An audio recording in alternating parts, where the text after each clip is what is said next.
This is a Marbay tap disintegrator. It's a demonstration video. Take it away, Dave. Right guys, this is the Marbay as Marty just described to you.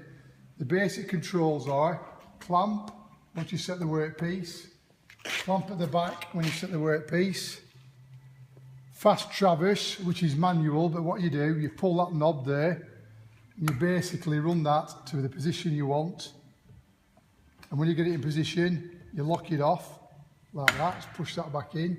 You can also adjust it for height with this handle by undoing the lock and running it up the rack and pinion. And when you finally got your set up, you basically select an electrode, which is that's the electrode, and we have a couple of spares for you, not many unfortunately, but there's a couple of spares there, 4 in total, different sizes.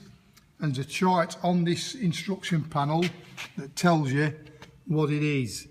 Now basically I'm guessing the one that's in is approximately 3mm. So that's telling me number 2 and crossing over into number 3 range on this selector switch here. So you basically select your electrode for the job in hand. If you're going to burn out a tap, bear in mind you always burn the core of the tap out, leaving the legs of the tap in the piece. When the core is disintegrated, you flick the pieces out, 3 pieces if it's a 3 flute, 4 pieces if it's a 4 flute, and you clean it out and job's done. So that's your selecting mechanism. That's the on-off switch. There's an inbuilt fuse, which I've checked and is good. So basically, get your tap, get your workpiece, set it over the electrode. When you're happy with it, clamp it down, which I'm not going to do, but you need to clamp it down. Set your height as described with the clutch. Bring it somewhere near the job. Can you see it moving? That's fast movement, you see. Get it near the job, lock it off.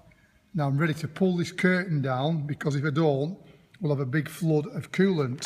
So I'm going to pull the curtain down. And this is your fine feed mechanism here, guys.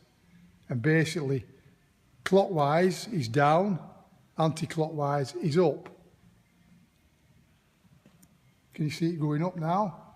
Well, if you can, that's down. Okay, so clockwise down, anti-clockwise up. Don't ram it into the job, because if you do, you'll fuse the machine. So bring it up to the broken tap. In this case, I'm just going to put a solid hole in. There we go. It's nearly there now. I'll pull the curtain down as best as I can, and we're ready to rock.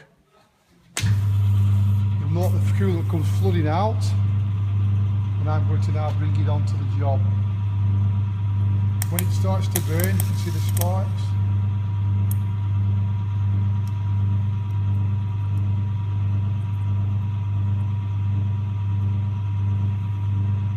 I'm watching that. I'm watching that.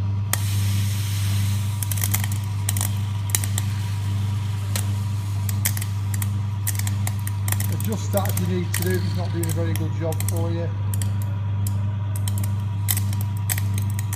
And you're watching that milliamp setting there. And just going to take it easy and burn your way through.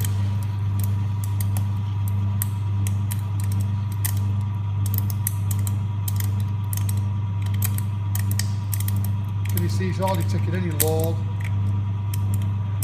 sparking away like a good. What that's doing is basically burning your tap core out.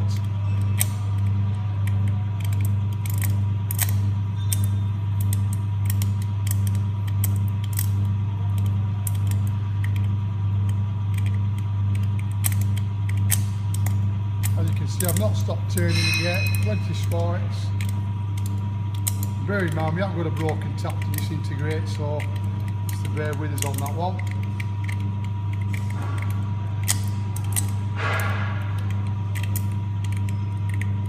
Right, I think that's enough as a demonstration. Let's pull it up now. Turn it off, because otherwise we get flooded with coolant. Engage your clutch into there. Lift her up out of the way. Bring it round here, Martin, just show him that moving. This one moves across as you pull it.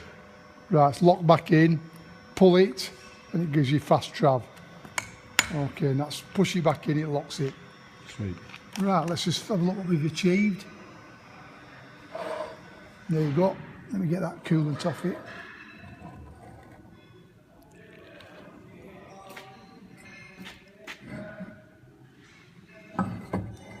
There you go.